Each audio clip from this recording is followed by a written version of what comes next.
warahmatullahi wabarakatuh.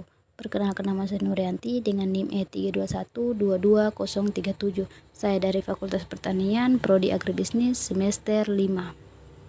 Jadi, saya membuat video ini untuk menyelesaikan salah satu tugas dalam mata kuliah Ekonomi Manajerial.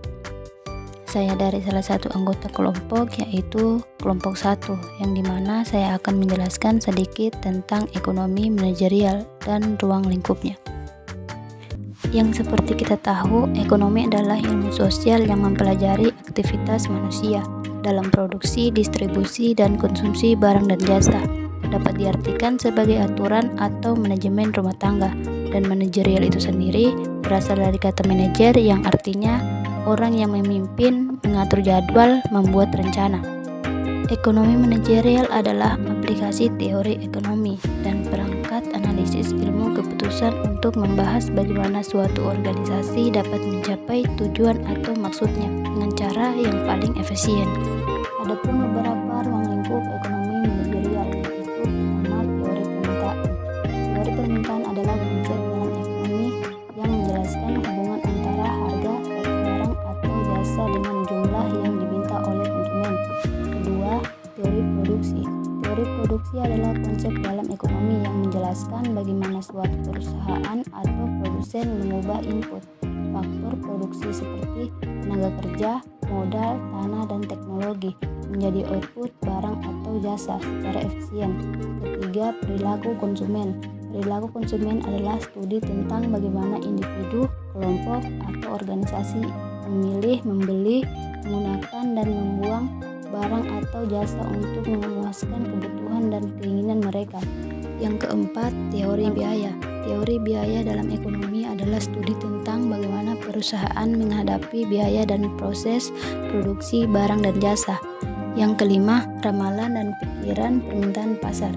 Ramalan permintaan pasar adalah proses penting dalam manajemen bisnis yang membantu perusahaan memprediksi berapa banyak produk yang terjual.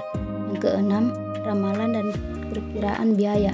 Ramalan biaya adalah proses yang digunakan untuk memberikan total biaya yang akan dikeluarkan dalam suatu proyek atau kegiatan bisnis.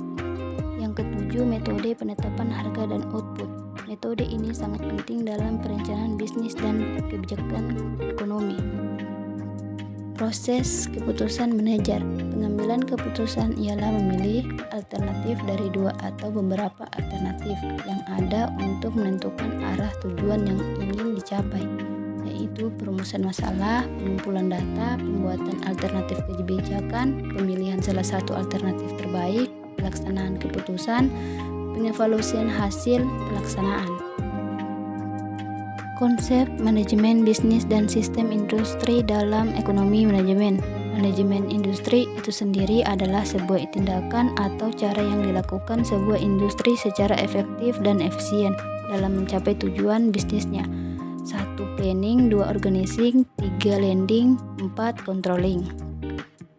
Dan kesimpulannya, ekonomi manajerial adalah aplikasi dari teori ekonomi dan perangkat analisis keputusan untuk membahas bagaimana suatu organisasi dapat mencapai tujuan dengan cara yang paling efisien.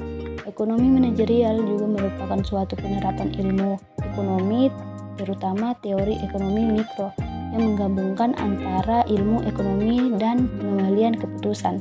Jadi, dengan mempelajari ekonomi manajerial yang merupakan penerapan teori ekonomi dan perangkat analisis yang digunakan dalam penentukan sebuah keputusan yang efektif dan efisien dalam mencapai tujuan organisasi yang maksimal.